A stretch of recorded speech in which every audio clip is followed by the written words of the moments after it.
Most designers use bills of materials when creating documentation for their designs. Traditionally, a bill of materials is presented along with detailed drawings of the design and any other documentation required for manufacturing and production.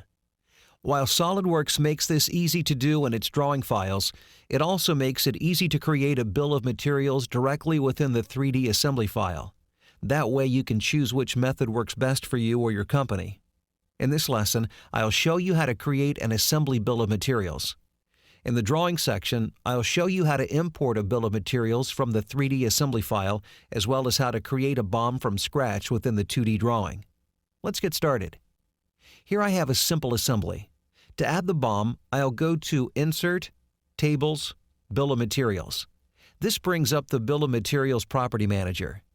Bills of materials can be customized with almost unlimited flexibility. To keep this lesson simple, I'll use the Browse button to find one of the standard SolidWorks Bill of Materials tables and leave the rest of the settings at their defaults. I'll click the green check and then click once again to place the table in the graphics area. Notice the table stays pinned flat to the screen, even if I rotate the assembly. To move the table around the graphics area, I can use the cross in the upper left to click and drag it around the screen. I can also click on any of the individual cells, and you can see the embedded Excel options appear. By default, the items are listed in the same order as they appear in the assembly tree. You can reorder the items in the table by clicking and dragging on the row number on the left-hand side of the table.